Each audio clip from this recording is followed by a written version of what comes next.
44వ పాఠం శ్వేతద్వీపం సిద్ధుల తపోభూమి. అక్కడ ఎటు చూసినా తెల్లని మంచు కొండలు నీరెండకి తలతలా కరిగించిన వెండిలా మెరిసిపోతున్నాయి. కళ్ళు జిగేలుమనేలా సూర్యుడి కిరణాలు కళ్ళల్లోకి పొడిచేలాగా ప్రతిఫలిస్తూ మంచు రాళ్ళు అక్కడక్కడ స్ఫటికాల్లాగా మెరుస్తున్నాయి. తెల్లని ఆ మంచు మైదానం వెనకాతల ఆకాశం ముదురు నీలం రంగుతో కొట్టవచ్చినట్టు ఒక నీలం సిల్కు తెరలా కనిపిస్తోంది. దుమ్ములేని ఈ హిమాలయ పర్వతాలలోని నిర్మల వాతావరణంలో ఎంత దూరాన్నించి చూసినా శిఖరాలు, లోయలు స్పష్టంగా కనుచూపుకు అందుతున్నాయి. ఎండలో తెల్లగా మెరిసే ఆ నిర్జన మంచు మైదానంలో వెండి పల్లెంలో పొదిగిన నీలం కెంపులాగా నిర్మలమైన నీళ్లతో ఉన్న మానస సరస్సు దూరానికి మెరుస్తోంది నీలంగా. నీలి నీడలున్న ఆ సరస్సులోంచి అమాయకుడి మనస్సులాగా అడుగున నేలంతా కనబడుతోంది. ఆ వాతావరణం అంతా ఎటు చూసినా ఒక స్వచ్ఛత, నిర్మలత, నిశ్శబ్దత, ప్రశాంతి గూడు కట్టుకుని రాజ్యం చేస్తున్నది. చుట్టూరా కనుచూపు మేర వరకు ఎక్కడా మనుష్య సంచారం అనేది కనబడని మంచు ఎడారి ప్రకృతి అంతా నిర్మలమై ఒక అగాధమైన నిశ్శబ్దంలో మునిగి యోగనిద్రలో జోగుతున్న యోగి మనస్సులాగా కాలం ఆగినట్టుగా ఉన్నది ఆ నిశ్చల దృశ్యం. ఆగి ఆగి హోరుగా వీచే ఆ చలిగాలిలో దూది మూటల్లా కొట్టుకుపోతున్న మంచు పింజలు, ఆ మంచు ఈదురుగాలులు వాటి మార్గంలో ఉన్న చుట్టూ మొలిచిన చెట్ల కొమ్మలను కూడా తెల్లగా మంచుతో కప్పేసి ఆ కొమ్మలను అనేక రకరకాల ఆకారాలతో చిత్రమైన మంచు శిల్పాల్లాగా తొలిచేస్తున్నాయి. ఆ తెల్లటి మంచు లోయ మీదికి చూస్తూ ఒక కొండ గుహ లోపల బయట అంతా మంచుతో పూతల పోయబడి ఉంది. ఆ గుహలోంచి నీలాకాశంలోకి చేసిన సొరంగంలాగా కోలగా మంచు పర్వతం మధ్యలోంచి తొలిచిన ఒక ద్వారం. ఆ ద్వారం గుండా కనబడుతున్నది బయటి నీలాకాశంలో త్రవ్విన నీలపు సొరంగంలాగా. గుహపై నుంచి నీటి బొట్లు చుక్కలు చుక్కలుగా రాలుతూ అలాగే మధ్యలోనే అవి మంచు కర్రలాగా అయిపోయి పైన చాంది నేలకు కట్టిన ముత్యాలులాగా మణులలాగా మెరుస్తున్నాయి. అలా డజనుకు పైగా గుహపై నుండి వేలాడుతున్న నీటి బిందువులే వజ్రాలలాగా తలుక్కుమంటున్నాయి. అచ్చటి సరస్సులు కూడా చలికి పెరుగు తోడుకుపోయినట్టుగా గడ్డకట్టి పోయినాయి.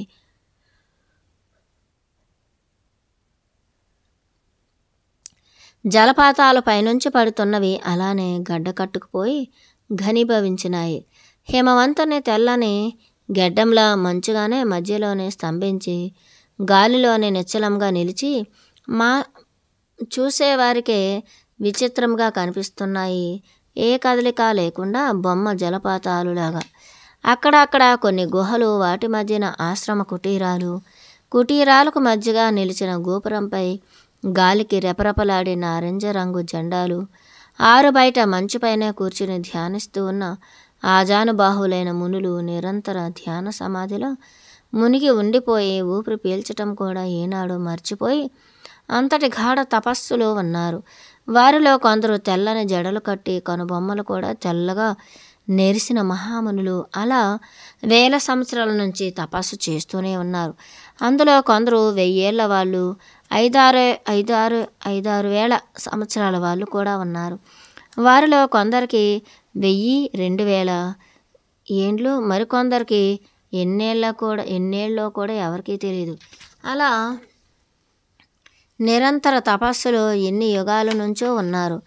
అందులో ఒక ఆయన మహావతార్ బాబాజీ అంటారు. జీసస్కు గురువు 5000 ఏళ్ళుంటాయి. అలా కాలాన్ని, మనస్సుని మర్చిపోయి నిరంతర తపస్సులో ఉన్నారెందరో. ఇది సిద్ధుల తపోభూమి అయిన శ్వేతద్వీపము. అది ఎల్లకాలం తెల్లటి మంచుతో కప్పబడి ఉండటం వల్ల దీనికి ఈ శ్వేతద్వీపం అనే పేరు వచ్చిందని కొందరు భావిస్తున్నారు. కొందరు అచ్చట శుభ్ర మార్గానికి చెందిన బ్రహ్మ ఋషులు ఏకోసాన వారిలోకి స్వార్థము ఐహిక ఆలోచనలు తగలని పరిశుద్ధ హృదయంతో నిరంతరం సత్యాన్ని ఆరాధిస్తున్న తెల్లని మనస్సులు కలిగిన తొలి వెలుగుల సిద్ధమునుల జ్ఞానవాటిక గనుకనే దానికి శ్వేతద్వీపం అనే పేరు వచ్చిందని కొందరు అంటారు. ఒక్కటి మాత్రం నిజం, ఇది ఈ భూమి మీద ఈ ప్రపంచానికి అంతటికీ పవిత్ర ప్రదేశం, మానవ జాతికి పరిశుద్ధమైన ఆత్మ వంటి స్థానం. ప్రపంచంలో జరిగే సంఘటనలన్నింటినీ ఇక్కడ నుంచే దివ్య దృష్టితో దర్శిస్తూ వారి తీవ్ర తపస్సుతో పదును పెట్టబడిన మనస్సులతో జరుగుతున్న సంఘటనలనే తీర్చిదిద్దుతూ మానవ పరిణామాన్ని నడిపిస్తూ ప్రేమతో ప్రపంచాన్ని పరిపాలించే అంతరంగ పరిపాలనా కేంద్రం. ఇదే ప్రపంచానికంతటికీ ఆధ్యాత్మిక కేంద్రం. వీరి పరిపాలన మన ప్రభుత్వాలలాగా బయట నుంచి పరిపాలించేది కాదు. మనస్సు ఇంద్రియాలను పాలిస్తున్నట్టు మన లోపల నుండే మనస్సు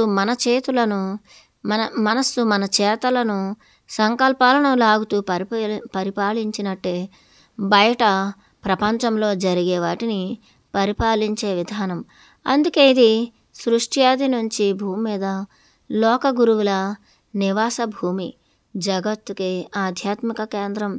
ఇలా లోపల నుంచే మానవ జాతిని పరిపాలించే పరమ గురువుల ఆధ్యాత్మిక పరిపాలనా కేంద్రము. లోకపాలకులైన పరమ ఋషి మండలి యొక్క నివాస భూమి శ్వేతద్వీపం. ప్రపంచంలో ధర్మరక్షణ, దుర్మార్గుల శిక్షకు ఆధ్యాత్మిక శక్తి ఎక్కడ అవసరం వచ్చినా అక్కడ ఆ దేశాలలో జన్మించే జగద్గురువులు, అవతారమూర్తులు, ప్రవక్తలు అంతా ఇక్కడ నుంచే పంపబడతారు. వారు పోయి ఆయా దేశాలని బట్టి వేరువేరు భాషల్లో వేరు పేర్లతో వారు జన్మించడం జరుగుతుంది. వాళ్ళే ఈ సనాతన ధర్మం యొక్క శాశ్వత సత్యాన్ని ప్రజలు బోధించి తిరిగి మళ్ళీ అక్కడ ధర్మాన్ని స్థాపించటం జరుగుతుంది. ధర్మ పరిపాలన అంటే ఇదే.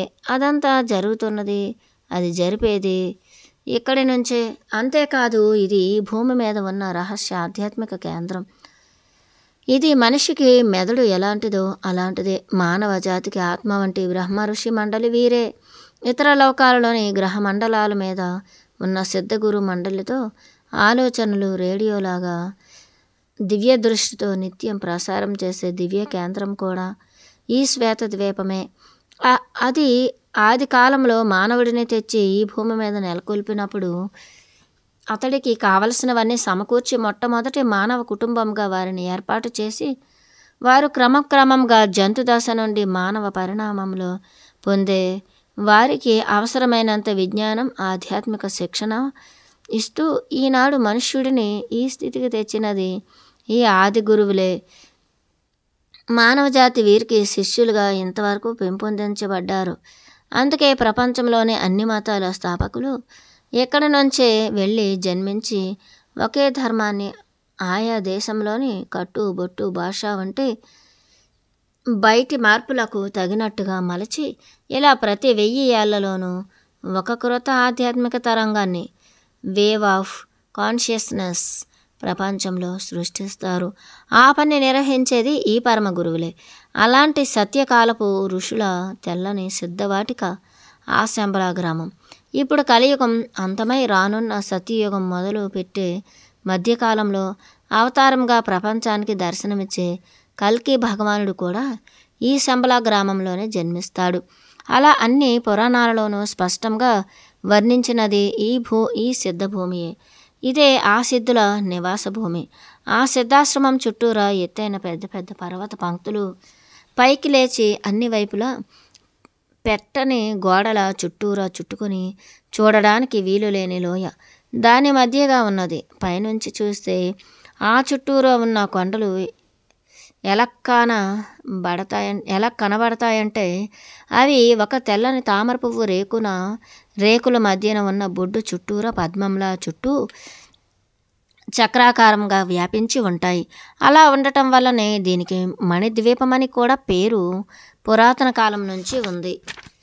ఒక బ్రహ్మ పద్మంలా ఉండేది ఈ దివ్య తపోభూమి.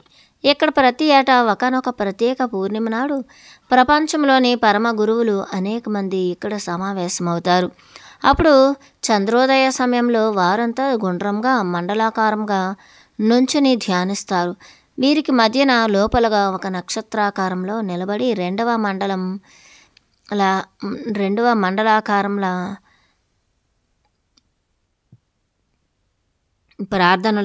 మండలాకారంలో ప్రార్థనలు చేస్తున్నవారు లోకపాలక వర్గం. అందులో నిలుచున్న వారిలో నల్లని గెడ్డంతో వంపు తిరిగిన మీసాలతో రాజటీవీతో నిలుచున్న ఆ జానబాహుడైన వ్యక్తియే వైవస్వత మనువు. ఆయన చేతిలో ఒక స్ఫటిక దండం, రాజదండం వంటిది ధరించి ఆయన లోకపాలకుడి అధికారానికి సూచనగా ఉన్నది. ఆ స్ఫటిక దండంలోని సిద్ధి, అద్భుత శక్తి అపారం, ఊహించడం కష్టం. ఆయన తల మీద వెంట్రుకలు నల్లగా తలతలా మెరుస్తూ, వేడల్పాటి నుదురు, పొడిగాటి కోటేరు ముక్కు, రాజసం ఉట్టిపడే విశాలమైన గంభీర నేత్రాలు చూస్తే ఆయన ఈ 7వ మానవజాతికి ఆది పురుషుడని, ఇప్పటి మనువు అని చెప్పక చెబుతున్నాయి. కొంచెం మధ్యగా ఆయన ప్రక్కన నిలబడిన వారే మైత్రేయ మహర్షి. వారే ఈ కలియుగం అంతం అయ్యేదాకా ప్రస్తుత మానవజాతికి ఆధ్యాత్మిక శిక్షణ భారం వహించిన పరమ గురువులు. ఈయనే గౌతమ బుద్ధుని తర్వాత భూమికి లోక గురువుగా అవతరించబోయే మైత్రేయ బుద్ధుడు, రానున్న కాలంలో ఎదురు చూసే బౌద్ధుడి అవతారమూర్తి. వారి వెనక స్ఫటికంలాగా ఇటు నుంచి అటు కనబడేలా శుద్ధ జ్ఞాన శరీరం గల వ్యక్తి, సన్నటి పొడిగాటి తెల్లని జుట్టుముడితో, తెల్లని మంచు లాంటి నెరసిన కనుబొమ్మలు, సన్నగా జ్వాల వలె పొడుగ్గా ఉన్న గడ్డంతో, నుదుట తెల్లని గీతలుగా కర్పూర నామంతో ఆయనే నారద మహర్షి. దేవతలకు కూడా ఋషివారు. నుదుట నాజూకుగా దిద్దిన నిలువుబొట్టు, మెడలో స్ఫటికాలు, ముత్యాలు తాపిన మాలతో, వీణ ధరించి తనలో తానే తేలిపోతున్నట్లు సంపెంగ రేకుల వంటి కనురెప్పలతో మహాభక్తిని స్రవించే ఆ కన్నులు వారే దేవర్షి నారదుల వారని చెప్పకనే చెబుతున్నాయి. వారు వెనక నిలబడ్డది వాల్మీకి, ప్రక్కగా పరాశురుల వారు. ఆ వెనుక పొడిగాటి గడ్డాలు మీసాలతో నల్లని శరీరంతో నిల్చున్నది కుంభ సంభవుడైన అగస్త్యుల వారు. ఇంకా ఎందరో సిద్ధగురువులు మండలాకారంగా అక్కడ నిల్చుని ఉన్నారు.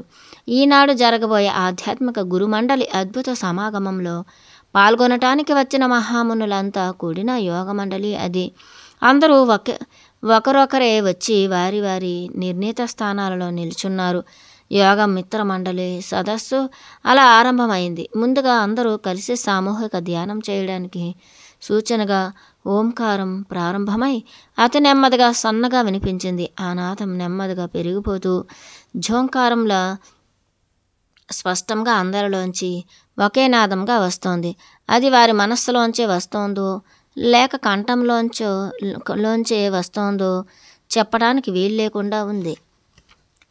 అలా వారందరూ కళ్ళు మూసుకొని నిశ్చల ధ్యానంలో తమను తాము మరచిపోయి ఆనంద పారవశ్యంలో మునిగి ఉన్నారు. అందరిలోంచి ఒక్క ఓంకారనాదమే వినవస్తోంది.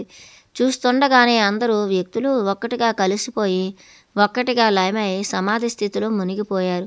అలా నిల్చుని ఉండి ధ్యానించారు అందరూ గురువులు. అలా తీవ్రంగా ధ్యానంలో ఒకే శరీరంలోని అవయవాలలాగా మునిగిన ఋషిమండలి మధ్యగా ఒక విచిత్రం.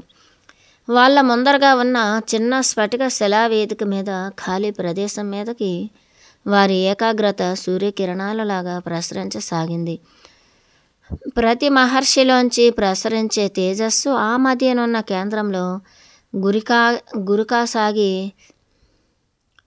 గురి కాసాగి అన్ని రంగులు సూర్యుడి కిరణాల వలె ఆ మధ్యనున్న ఖాళీ ప్రదేశంపై కేంద్రీకరించాయి. అందరి శరీరాలను కలిపి ఉంచే ఆ యోగశక్తి అనేక తీగల వలలను కలిపే కరెంటు ముద్దలాగా వారిలో నుంచి ప్రసరించే శక్తి అందరినీ ఒకటిగా ఏకం చేసింది. ఎదురుగా వారి ముందు విచిత్రమైన లేత నీలం రంగుతో పొగ మంచు లాంటి నీలి తేజస్సు ఓ వలయంగా ఏర్పడింది. అది క్రమంగా ఊలుతో చేసిన బంతిలాగా గుండ్రటి తేజోరాశిగా పొగమంచు గోళంలాగా పెరిగి పెద్దదైంది. అందరి మనస్సులో నుంచి వచ్చే ఆ జ్ఞాన కిరణాలు ఒక గుర్రానికి తగిలించిన అనేక కళ్ళాలలాగా ఆ తేజస్సుతో వారి ఆత్మలను కలిపి ఉన్నాయి. అందరి మనస్సులోంచి వచ్చిన జ్ఞానకిరణాలతో అలా అభివృద్ధి పొందిన ఆ తేజం పెద్ద ఓ పనసకాయంత ఆకారంలోకి పెరిగింది. సన్నగా ఓంకారం ధ్యానం నడుస్తూనే ఉన్నది.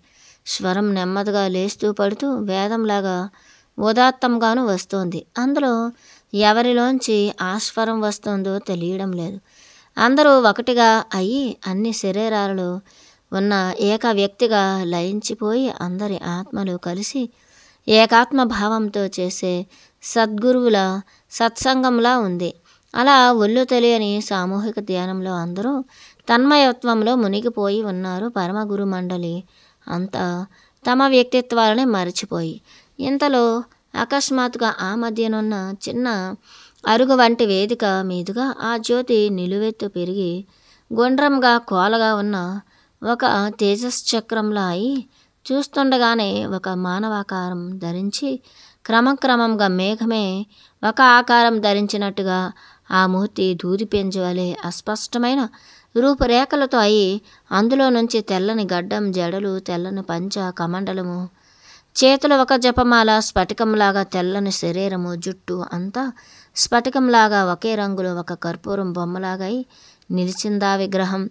లోకగురువు అన్న మాటలు అందరి హృదయాల్లోంచి వినిపించి అందరిలోనూ ఒకే ఆలోచన, ఒకటే ఆనందం. ఆనాడు అక్కడ గుమికూడిన పరమగురు మండలిలోని సిద్ధగురువులందరి గుండెలలోనూ స్పష్టంగా తెల్లటి పూర్ణిమ చంద్రుడు వెలగటం స్పష్టంగా ధ్యానంలో ఎవరి గుండెల్లో వాళ్ళు దర్శించారు. దాన్ని హృదయంతో దర్శించటమే కాదు, ఆ చల్లని తీయని ప్రేమ తేనె కలిపిన పాల వంటి అమృతపు రుచితో వారికి గుండెలలోనే జ్ఞానంలో తడిసిన దయలా తగిలింది. అందరి శరీరాలు ఒక్కసారిగా పులకించినాయి ఆ అమృత స్పర్శకు. దాంతో అందరి మనస్సులు ఒక్కసారిగా వెలిగాయి. ఆనాటిది ఓ అద్భుతమైన ఆ ఆత్మ పూర్ణిమ గురువును పూర్ణంగా హృదయంలో స్పర్శించినట్టుగా అనుభవించిన ఆనాటి పూర్ణిమయే అసలైన గురు పూర్ణిమ. లోక గురువే పూర్ణచంద్రునిగా ఆత్మలో దర్శనమిచ్చాడు. అంతేకాదు, కాలంలో రానున్న 12 పుష్కర సంవత్సరాలలోనూ రానున్న 12 సంవత్సరాల్లో జరగనున్న ప్రపంచ పరిస్థితుల్లో మార్పులు, ఇంకా భూమి మీద జరిగే మార్పులు, పరిణామాలు అన్నీ వారికి చూపించబడినాయి. మాటలు లేకుండానే కాంతి చిత్రంతోనే వారి మనస్సులు మాట్లాడుకున్నాయి. మాటలు అవసరం లేకుండా మనస్సులు ఆలోచనలను అందించుకున్నాయి. నోరు మెదపని అద్భుత సదస్సు అది. గురువు యొక్క మౌనమే సంభాషణగా ఆత్మలోంచి అనుభూతిగా సందేశం అందించటమే అయింది. అప్పుడు అందరూ కన్నులారా దర్శించారు ఆ లోక గురువు రూపాన్ని. ఆ తర్వాత క్రమంగా వారి మధ్యన ప్రత్యేకమైన ఆ దివ్యమూర్తి శరీరంలోంచి అణువులు ఒక్కటొక్కటే ఎగిరిపోసాగాయి. అలా చూస్తుండగానే శరీరంలోంచి అణువులు ఒక సుడిగాలి లాంటి వాయుగుండంలో ధూళి రేణువుల్లాగా ఎగిరిపోయి ఆ రూపం కరిగిపోయి పదార్థం విడిపోయి మళ్ళీ ఎప్పటిలాగా అక్కడ స్థలం ఖాళీగా అయింది. పరమగురువు ఎలా సంకల్పించి గాలిలో అణువులను తన మనస్సుతో రప్పించుకొని అలా దాంతోనే శరీరం కట్టుకొని దర్శనం ఇచ్చి మళ్ళీ అలానే అణువులన్నీ విడిపోగా అనంత ఆకాశంలోకి అదృశ్యమయ్యారు లోకగురువు. ఇలాగే సిద్ధగురువులు నిర్మాణకాయంతో సంకల్పమే శరీరంగా ఎక్కడ కావాలంటే అక్కడ సాక్షాత్కరించే ఆధ్యాత్మిక ప్రక్రియ. అణువుల కలయికతో ఏర్పడిన యోగమయ శరీరం అలానే కరిగిపోతుంది. అందుకే ఆ అణువు శరీరానికి చావులేదు. అందుకే వారు చిరంజీవులు. ప్రళయంలో కూడా ఇలానే అణువుల చేరికతో వారు ఎక్కడ కావాలంటే అక్కడ ఏర్పడతారు. సంకల్పంతోనే పదార్థాన్ని జయించిన మనస్సు వారిది.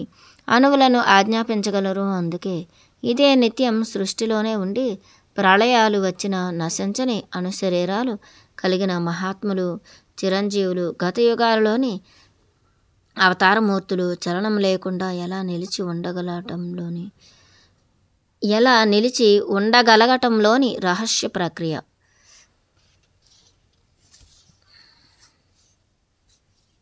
పరమాణువులతో ఏర్పడినదే, ఈ పదార్థంతో తయారైనదే. ఈ ప్రపంచం అంతా నీటి ఆవిరిగా ఆకాశంలో తేలిపోతూ సంచరించే నీటి అణువులే మళ్ళీ ఆ నీళ్లు గడ్డకడితే మంచు ముక్కలా అయినప్పుడు వాటికొక గట్టి రూపం ఏర్పడినట్టే అణువుల కలయికల వల్ల ఏర్పడిన వారి శరీరాలు కూడా ఎక్కడ కావలిస్తే అక్కడ ఘనీభవించి కావలసిన ఆకారం ధరిస్తాయి. గాలిలాగా కంటికి కనిపించని నీటి ఆవిరి గాలి ఒక్కసారిగా చల్లబడగానే అకస్మాత్తుగా గడ్డకట్టి వడగండ్లుగా మారి ఆకాశంలోంచి పడినట్టే అదృశ్యమై ఉన్న సర్వవ్యాపకమైన సిద్ధగురువుల ఆత్మ కూడా సంకల్ప బలంతో ఒక తీవ్రమైన ఆకర్షణ చక్రంతో సుడిగుండం ఏర్పరచుకుని అందులోకి గాలిలో తిరిగే అణువులన్నీ చేర్చి సుడిగాలిలో చిక్కుకున్న ధూళి రేణువులలాగా ఏర్పడతాయి. అలా ఏర్పడే శరీరాన్ని యోగ పరిభాషలో నిర్మాణకాయం అంటారు. ఇది అయోనిజ సంభవులకే సాధ్యం. ఈ శరీరం తల్లి ప్రమేయం లేకుండా ఏర్పడిన జన్మ కనుక అయోనిజం. శరీరం ఉంటేనే కదా చావు పుట్టుకలు. శరీరంలోని అణువులన్నీ గాలిలోకి తప్పుకుంటే అందుకని ఇక చావు దేనికి వస్తుంది? శరీరం లేని సిద్ధులకు మరణం లేదు ఇందుకే. అంతేకాదు శరీరం ఉంటే దానికి బోలెడు బెడద. ఒక చోట నుండి ఇంకో చోటికి దాన్ని కూడా మోసుకుంటూ వెళ్ళాలి. ఒక సామాను బెడ్డింగో తీసుకువెళ్ళినట్టు. ఆ శరీరమే లేనివాడు ఎక్కడికి వెళ్ళాలన్నా టికెట్టు లేకుండా మనస్సుతో వెళ్ళగలడు. ఆ శరీరం ఉంటే దాని పోషణ, దానికి తిండి, పైన బట్టలు, వాటి కోసం ఉద్యోగాలు ఎలాంటి శరీరం లేని వారికేవి లేవు కదా. శరీరంలో ఉన్న తాను మనస్సుగా ఎక్కడికి వెళ్ళాలని అనుకుని ఆ ప్రదేశాన్ని ఆలోచించగానే ఆలోచనతోనే వెళ్ళి అక్కడ ఉంటుంది. ఇప్పుడు మనస్సే కదా శరీరం. దీనినే మనోమయ శరీరం అంటారు. ఇలా అనేక రకాల కరెంటు శరీరాలతో సంచారం చేసేవారిని చిరంజీవులు అంటారు. కానీ వారి శరీరాలన్నీ ఒకే మాదిరివి కావు. అలాంటి చిరంజీవుల వర్గంలోని వారే అనేకులు మృత్యువును జయించే శరీరాలు లేకుండా ఆత్మలుగా తిరుగుతూ ఉంటారు. అవసరం వచ్చినప్పుడు దర్శనమిస్తూ ఆ పూర్ణిమ నాడు సామూహిక ధ్యానంలో పాల్గొన్నారు. ఆనాటి పూర్ణిమ వైశాఖ శుద్ధ పూర్ణిమగా, బుద్ధ పూర్ణిమగా, సిద్ధుల సంబుద్ధుల సామూహిక ధ్యాన సమాధి పండుగగా నిలిచిపోయింది. పరిపూర్ణ జ్ఞానమే నిర్మలమైన స్ఫటికం వంటిది. ఇదే పూర్వ శాస్త్రాలలో జ్ఞానానందమయం దేవం నిర్మల స్ఫటికాకృతిం ఆధారం సర్వ విద్యానం హయగ్రీవ ముపాస్మహే అన్న నిర్మల స్ఫటికాకృతిగా మనలో వెలిగే జ్ఞానజ్యోతి బ్రహ్మానంద సమాధిలో చలించకుండా అచలంగా అంటే పర్వతంలాగా ఉండే జ్ఞాన సమాధియే హయగ్రీవమూర్తి స్వరూపంగా వేదాలు ప్రార్థించాయి. పిచ్చాపాటిగా లోకాభిరామాయణం మాట్లాడుతున్నట్టుగా ఈ విషయాలన్నీ అలవోకగా చెప్పుకుపోతున్నాడు లామాదోర్జీ ఛోగ్యాల్ మహాశయుడు. తన్మయత్వంతో వింటూ అనుసరించాము సాహసయాత్రికుల బృందం అందరం. కానీ మాకు ఆ తర్వాత కానీ తెలియలేదు. లామాదోర్జీ ఛోగ్యాల్ మహాశయుడు మమ్మల్ని ఏదో పైలోకాలలోకి తీసుకుపోయే విషయాల గురించి చెప్పుకుపోతూ ఉంటే మా దృష్టిని బయట ప్రయాణం ఎటువైపు నడిచి వెళ్తున్నామో తెలియనీయకుండా మాకే దారి తెలియకుండా దారి తీశాడు. అలా స్ఫటిక మందిరాన్ని, స్ఫటిక పర్వతాన్ని చూపించే దారి గడ్డకట్టిన నది అడుగున గుల్లగా ఉన్న పర్వతం లోపలి మార్గం వైపుగా తీసుకువెళ్ళాడు. అకస్మాత్తుగా ఆకాశం మబ్బులు విడిపోయి నీలంగా స్ఫటిక వజ్రం వంటి కాంతితో ప్రకాశిస్తోంది. వెండి వంటి తెల్లటి మధ్యాహ్న సూర్యకాంతి కళ్ళు మిరుమిట్లు గొలిపేలా చేసింది. మా కాళ్ళ క్రింద నలుగుతున్న మంచు పొరల మించి సూర్యకాంతి పడి కళ్ళు మిరుమిట్లు గొలిపేలా ప్రతిఫలించి మాకు ఎటు నడుస్తున్నామో తెలియకుండా వెండి వంటి కాంతిలోకి నడుస్తున్నట్లు ఒక విచిత్రమైన అనుభూతి కలిగింది. ఆ తర్వాత కానీ తెలియలేదు. మమ్మల్ని దోర్జీ ఛోగ్యాల్ మహాశయుడు స్ఫటిక పర్వతం వైపు దారి తీస్తున్నాడని. ఆయన మధ్యలో వెనక్కి తిరిగి, మిత్రులారా, జరగబోయే భవిష్యత్తును ముందే దర్శించడం సాధ్యమా అసాధ్యమా? మీ అనుభవాల్ని పురస్కరించుకొని మీ సమాధానం చెప్పండి అన్నాడు. ఆయన వేసిన ఆ ఆకస్మిక ప్రశ్నకు త్రుళ్ళిపడి అంతా బయట ప్రపంచంలోకి వచ్చాము.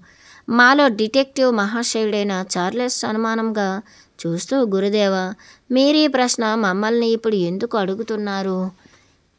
ఏ కారణం లేకుండా మీరు అకస్మాత్తుగా ఈ ప్రసంగం తీసుకురారే అన్నాడు. దానికి చోగ్యాల మహాశయుడు భల్లుమని నవ్వి శరీరమంతా భూకంపంలాగా కదిలిపోయేలాగా ఫకాలున నవ్వాడు.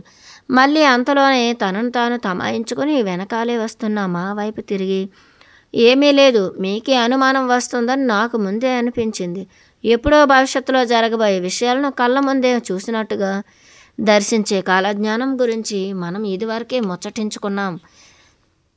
కానీ అలాంటివి ప్రాచీన తాళపత్రాలపైన లేక రాతి శిలాశాసనాల రూపంలో కానీ శంబల భవిష్యాల రూపంలో రాసి ఉంటే చూస్తారా అన్నాడు.